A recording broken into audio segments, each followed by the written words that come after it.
Hoy trataré de reflexionar junto con ustedes por qué para mí la política y la salud, la protección de la vida estaba tan relacionada. ¿Por qué estudié para proteger la vida, en un principio la vida humana, y luego hice una fundación para proteger la biodiversidad y la diversidad cultural? ¿Por qué, luego de haber sido médico, de haber trabajado en los campos, luego se me ocurrió producir plantas medicinales? Porque cuando trabajaba como médico me sentía como un simple individuo que tenía como función más importante expandir el consumo de medicamentos y el negocio de la industria de medicamentos en mi país. Era simplemente un visitador de pacientes, como hay los visitadores a médicos. El visitador a médico tiene que convencer al médico.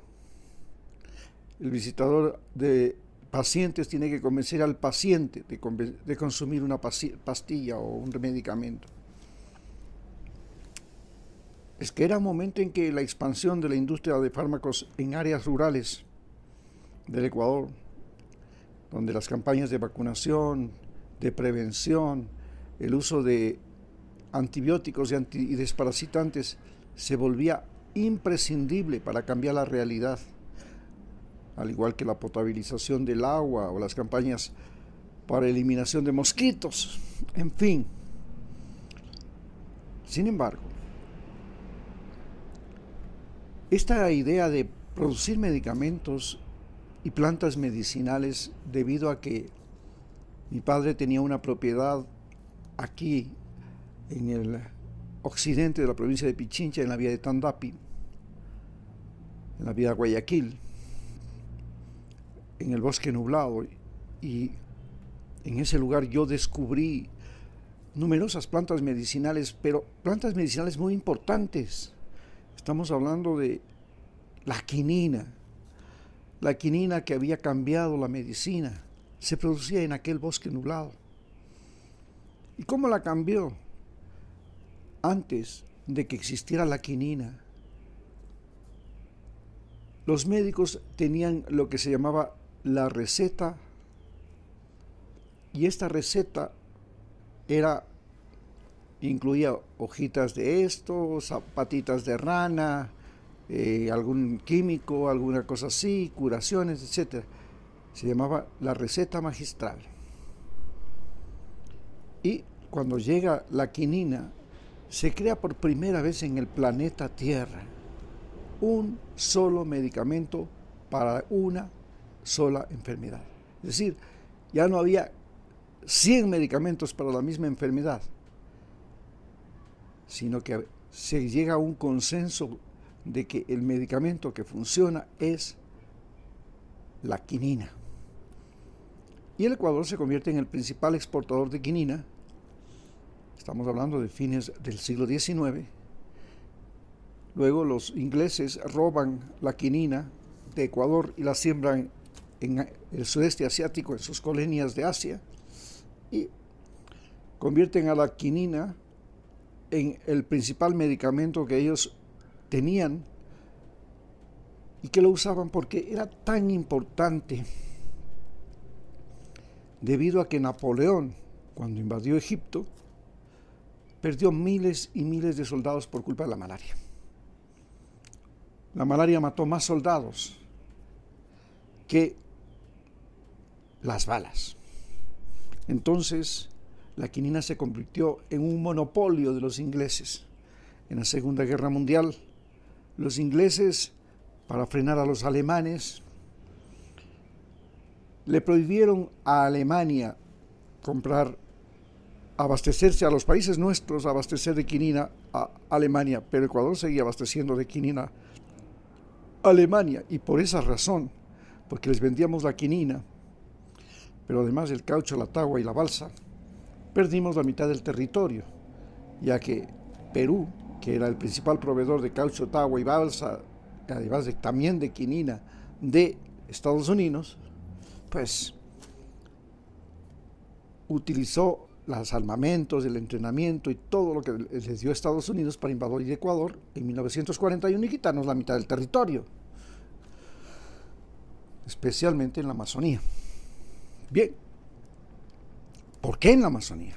Porque en la Amazonía había caucho, y el caucho lo necesitaban los gringos. El caucho era más importante en ese momento que el petróleo, porque necesitaban llantas para aviones, llantas para todo, necesitaban hacer cauchos, botas, en fin, muchas cosas con el caucho.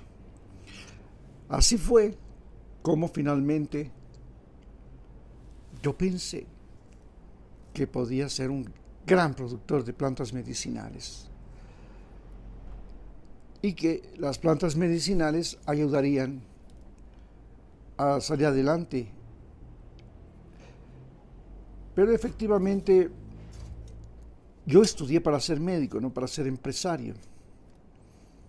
Otras personas, otros médicos, comenzaron a fabricar medicamentos como el BIRM, que se saca de la dulcamara, y se convirtieron en millonarios, en gente muy valiosa, y produjeron para la humanidad un medicamento tan valioso como es el BIRM y la dulcamara. Yo, desgraciadamente, no me había formado mental y psicológicamente para ser un individuo persistente, tenaz, decidido a todo, incapaz de cambiar el rumbo, de coger la primera ola que venía y que le llevaba a otro destino. Así que me fui. Sin embargo, cuando vi que el mercado aquí en Ecuador no me daba, que no tenía forma de salir adelante, se me ocurrió la loca idea de irme a Rusia. En ese momento eran los últimos días de la Federación de la Unión Soviética, que el día 3 de diciembre de 1991, Boris Yeltsin eliminó la Unión Soviética y dio nacimiento a la Federación de Rusia. Yo llegué un mes después. Y la mayor decepción de mi vida fue saber lo que había sido la Unión Soviética. Mientras estuve en la universidad, me hicieron creer que la Unión Soviética, que proponía que todos los seres humanos seamos iguales, que el gobierno sea el gobierno de los estudiantes, de los trabajadores y de los obreros, que la justicia sea para todos, que la medicina sea para todos, que el trabajo sea para todos, que no exista la desocupación, que la distribución de la riqueza sea igual para todos, con justicia. Eso era maravilloso cuando llegué a Rusia, a la Federación de Rusia que recién nacía. Vi el desastre. No podía creer. Estados Unidos había derrotado a la Federación, a la Unión Soviética, pero esa derrota fue terrible. Se tradujo en colas, en hambruna, en catástrofe económica, en catástrofe psicológica, catástrofe política. Fue una desgracia. La mafia rusa se había tomado las casas, la prostitución estaba en todas partes. Era una verdadera catástrofe. Y quizás la Unión Soviética fue la mayor decepción que tuve en mi vida.